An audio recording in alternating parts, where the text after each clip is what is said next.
hello welcome back to my YouTube channel. ඔන්න ඉතින් මම day vlog එකක් අරගෙන ආවා. හැබැයි ඉතින් day vlog එකක් කිව්වට මේක half day vlog එකක්. මට දෙන්න ලෝබයි නුඹ එන කාටවන් ආදරෙන් අද උදේ නම් ඉතින් පොඩ්ඩක් නැගිටින පරක් වුණා. ඒ කොහොම වුණත් දැන් ඉතින් මං හොඳ ළමයා වගේ ඇඳේ මස් කරලා දත කඩ මැදගෙන උදේ කෑම එකක් කහලා මේ ලෑස්ති වෙන්නේ මට අද තියෙන ලෙක්චර් එකට. මට දෙන්න ලෝබයි නුඹ එන කාටවන් ආදරෙන් අද මට තියෙන්නේ එකම එක ලෙක්චර් එකයි. උදේ 9 ඉඳන් 11 වෙනකම්. දැන් ඉතින් එන්නකො මාත් එක්ක ඔයාලත් ඉගෙන ගන්න.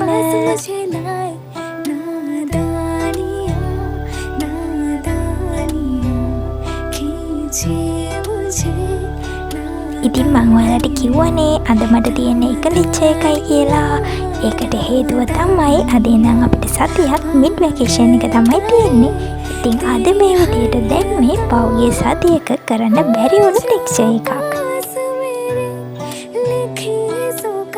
ෆිසිකල් ලෙක්චර්ස් වලට සාපේක්ෂව ඔන්ලයින් ලෙක්චර්ස් ඉන්න ටිකක් අමාරුයි තමයි. හේතුව ඉතින් නිදිමත හැදෙනවනේ. ඒ කොහොම වුණත් ලැබෙන දේ බාරගෙන අපි දැනගන්න ඕනේ ඉගෙන ගන්න කාලේ හරියටම ඉගෙන ගන්න.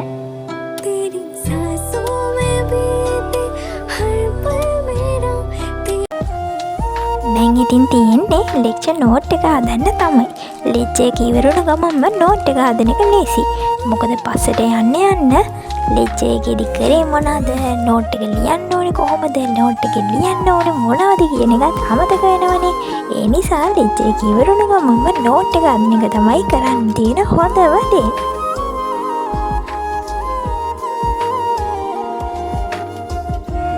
තව ඉතින් අපිට මේ වගේ ඔන්ලයින් ලෙක්චර්ස් තියෙන්නේ සති 3ක් වගේ. ඊට පස්සේ අපි ෆිසිකල් ලෙක්චර්ස් වලට කැම්පස් එකට යන්න ඕනේ. ඔන්න ඉතින් ඊට පස්සේ නම් මට එක දිගට යුනි බ්ලොග්ස්, හොස්ටල් බ්ලොග්ස් අරගෙන එන්න පුළුවන්. ඉතින් ඔයාලා ඒව බලන්න කැමති නම් මගේ channel එක subscribe කරලා තියාගන්න.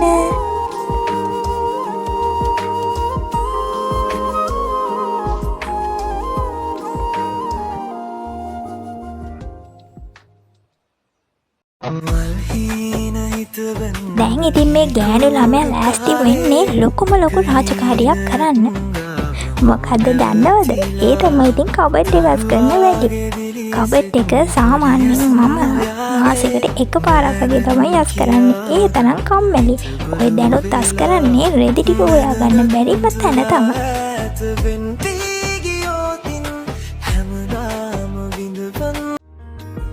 අපේ නංගිල මල්ලිලා ගොඩක් මට මැසේජ් දාලා අහලා තිබුණා කැම්පස් එක ගැන එක එක විස්තර. ඉතින් මං ඔයාලට දැන් ඒවට උත්තර දෙන්නම්කෝ. ඉතින් මේ විදිහට නංගි කෙනෙක් මගෙන් අහලා තිබුණා අපේ ආර්ට් ෆැකල්ටි එකේ ටැමිල් මීඩියම් විතරයිද තියෙන්නේ කියලා. ඉතින් ඔව් අපේ කැම්පස් එකේ ආර්ට් ෆැකල්ටි එකේ ටැමිල් මීඩියම් වලින් විතරයි ලෙක්චර්ස් දෙන්නේ. ඒ හැරුණම ඉස්ලාමික් and ඇරබික් ෆැකල්ටි එක ඇරුණට පස්සේ අනිත් ඕනම ෆැකල්ටි එක ඉංග්ලිෂ් මීඩියම් වලින් ලෙක්චර්ස් දෙනවා. ඉතින් අපේ සිංහල ඕනම යාළුවෙක්ට අපේ කැම්පස් එකේ අනිත් ඕනම ෆැකල්ටි එකට ඇප්ලයි කරන්න පුළුවන්.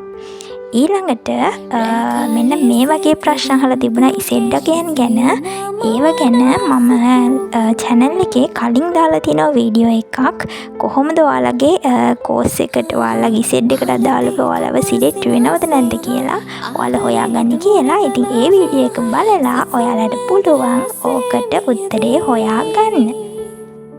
ඉතින් තව නංගි කෙනෙක් මට FB page එකේ private message එකක් දාලා තිබුණා අක්කේ කැම්පස් එක පටන් ගන්න පරක්කු වෙනවද, ඉවර කරන්න ඩිග්‍රී එක ඉවර කරන්න පරක්කු වෙනවද වගේ ප්‍රශ්නයක්. ඇත්තටම නැහැ. වර්තමාන තත්ත්වය වෙනකොට පුළුවන් තරම් ඉක්මනට හැම ෆැකල්ටි එකම බැච් කැම්පස් එක ඇතුළට අරගෙන අවුරුදු 4 වෙද්දී අනිවාර්යයෙන්ම ඒ ළමයිව කැම්පස් එකේ කෝස් එක ඉවර කරලා දෙනවා.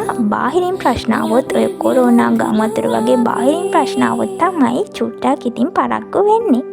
ඔන්න ළමයි ලොකුම රාජකාරිය උනේ කබඩ් එක අස් කරන එක. ඒ වැඩේ අස් කරලා ඉවර වුණා. ඉතින් මං කලින් අපේ නංගිලා මල්ලිලා ප්‍රශ්න වගේකට උත්තර දුන්නා. හැබැයි තව එක ප්‍රශ්නයක් ඉතුරු වුණා. ඒ තමයි අපේ මල්ලි කෙනෙක් අහලා තිබුණා. ඒකේ කැම්පස් එක තියෙන පැත්ත කොහොමද දේශගුණේ ටිකක් රාස්නේ දින්න අමාරුයි නේද වගේ එක පොඩි ප්‍රශ්න. ඉතින් ඒකට ඇත්තටම උත්තරේ මෙන්න මේකයි. කැම්පස් එකට යන්න කලින් මමත් හිතන් හිටියා අම්පාර කියලා කියන්නේ අර ගොඩාක් නිකන් පොළොව ඉරිතැලෙනවා වගේ රසයක් තියෙන පැත්තක් කියලා. හැබැයි ගියාට පස්සේ තේරුණා ඒක එහෙම නැහැ කියලා. අර නුවරඑළිය බදුල්ල බණ්ඩාරවල වගේ සාමාන්‍ය සීතල පැතිවල ළමයෙක්ට ගියාට පස්සේ ඒ රස්නේ සාපේක්ෂව පොඩ්ඩක් තදින් දැනෙනවා වැඩි. ඒකට හේතුව එයාලා සීතල පැතිවල ඉඳලා අර සීත දේශගුණයට හුරු වෙලා ඉන්න නිසා. හැබැයි එයාලටත් ආවට පස්සේ මාසයක් විතර යද්දී ඒකට ගානට හුරු වුණා. ඊට පස්සේ කිසිම ප්‍රශ්නයක් නැහැ. ඉතින් ලෙක්චර්ස් වලදී වුණත් ලෙක්චර්ස් හෝල් AC කරලා ඒ වගේම හොස්ටල් ඉන්න ළමෙක් වුණත් ඒ කාමර ෆෑන් දාලා ඒ විදිහට අවශ්‍ය විදිහට තියෙනවා. ඉතින් රස්නේ ගැන හිතනවා නම් ඒ ගැන බය වෙන්න දෙයක් නැහැ. ඉතින් ගොඩක් අය මෙන්න මෙහෙම රස්නේ කියලා හිතන නිසා සමහර අය සවුත් ඊස්ටර්න් ඇප්ලයි කරන්නේ නැහැ. ඇප්ලයි කරලා එයාලට එයාලව සිලෙක්ට් වුණත් එන්නේ නැතුවත් ඉන්නවා. ඉතින් එහෙම හිතලා එන්නේ නැතුව ඉන්න එපා කොහෙත්ම. ඉතින් අම්පාර කියලා කියන්නේ ලස්සන වෙල්යායවල් තියෙන හැමතැනම ලස්සන පළාතක්.